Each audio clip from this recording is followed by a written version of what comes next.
Hi, and welcome to our third week of Fine Motor Friday. My name is Miss Kate, and this is Teddy, the puppy, who will be joining us today. So today we're going to be doing fine motor activities both inside and outside the house because we have had a variety of weather this week. It was very, very hot, and now it's supposed to rain. So I wanted to give you some different options for, whatever happens. This week's theme is going to be counting and math. I know previously we focused a little bit more on the pre-writing skills.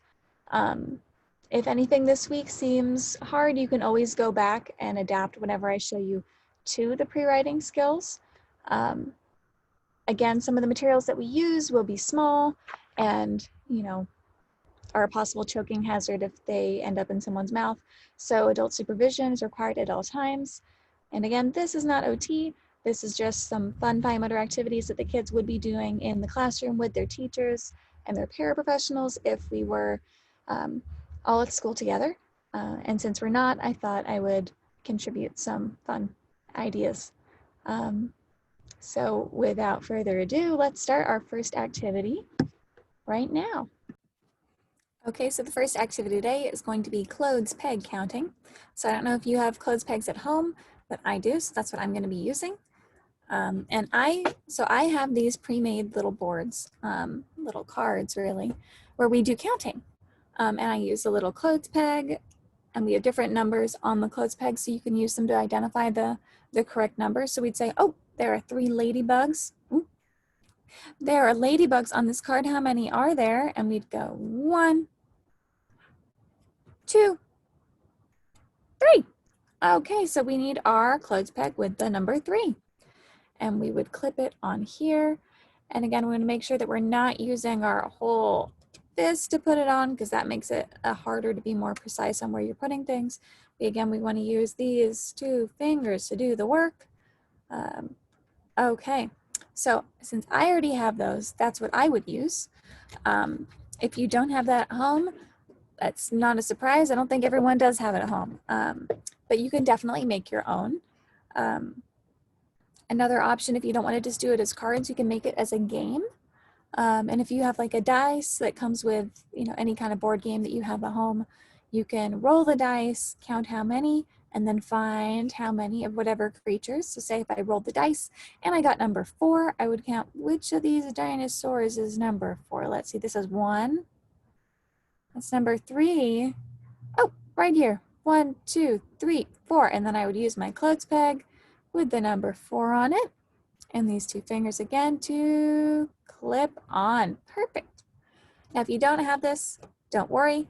I just kind of made my own with stickers and all that kind of fun stuff. So you can see that I put stickers in the middle so that this just isn't sits out of the way, and it also kind of makes it like a board game, right? Something fun in the middle. And I just did 1 sticker. 1, 2, 1, 2, 3, 1, 2, 3, 4, and 1, 2, 3, 4, 5. And after that point, I think I would just do dots because I don't think I'm going to have room for the number of stickers that I would need to fit.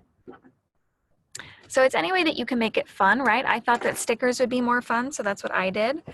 But, it's just similar to the Common Core math. They use dots a lot, so that's not a bad thing to build in. So there would be my 6, 2, 3, 4, 5, 6, and then 7, and then 1, 2, 3, 4, 5, 6, 7, 8, and then 1, 2, 3, 4, 5, 6, 7, 8, 9, and then our big one here, 1, 2, 3, 4, 5, 6, 7, 8, 9, 10.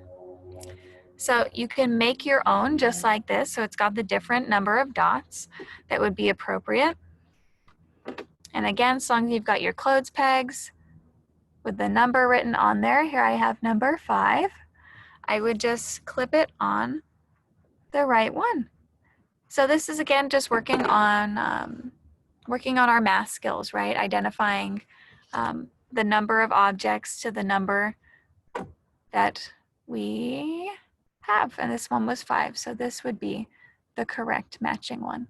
So this is just a way to DIY something like a clothes peg number board at home. Okay, our next activity is going to be outside, and we are going to be using chalk just like last week. Again, this is a small item we want to make sure we don't get in our mouth because we could choke. And again, if you want to use the smaller version, it kind of forces you to hold it with the right fingers because you can't hold a broken version like this, which is what sometimes our little people do, or they're trying to hold it with all of their fingers. And this just kind of doesn't allow that to happen. And I'm also going to be using my squirt bottle, and we are going to be working on number identification. Okay, so we can see we are outside now, and I have written my numbers in chalk on the fence. And what I'm going to do is use the squirt bottle like we talked about last week. Watering the plants in your garden is a great activity. This week we're going to use it for the number identification game. You can use letters too if you want to use that, that's fine. So this is what we're going to do. You want them to squirt the right number, right? When we pick a number. So again, we're holding it upright. You know, we talked about last week, there are a lot of different size squirt bottles. If you feel that this is too heavy, which it may be for some people, that's not a problem. You can put it on a little table, so all they have to do is manage the squirter. And if you feel like this mechanism is too hard for them, don't worry about that. We can always use a sponge, right? We don't have to do this. Okay, so here we go. I'm gonna say, where is number 3? Oh, and I found it. Squirt, squirt, squirt. And you can see that I got number 3. I can get closer if I feel like it's not doing a good enough job. This is also a great way to clean up after our activity, during our activity. And you know, same thing, where is number 2? Now, if it's so hard that we feel like we need to use both hands, that's probably when we're gonna switch over to a sponge. And I just brought some water so I could get it on my sponge. I'm demonstrating that well. Okay, getting it nice and wet. Perfect. And say, same activity. Where's number 1? They could walk over and go, it's right here. Okay. So just another fun way to work on our fine motor skills. If they are able to write numbers and you want them to write them on there, that's another great activity. Again, you can do this with letters, numbers, really anything. Okay, our next activity is number matching on the chalkboard.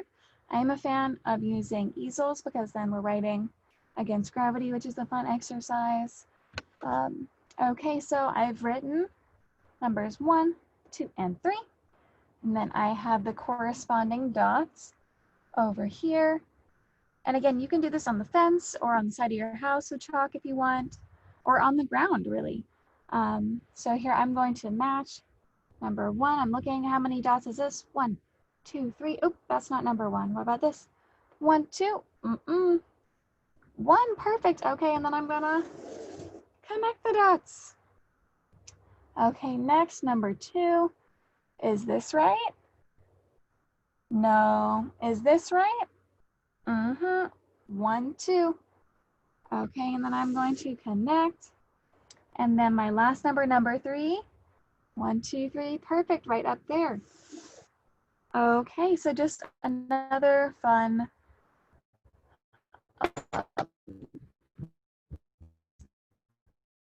you know, identifying numbers and the number of objects is a great activity to work on. We are building those fine motor skills again. That is it for this week. Thank you so much for coming. If they have anything they want to touch base with me about, we will work together to support you. I hope you're all doing well and staying safe and using lots of fun fine motor things at home. Okay, bye.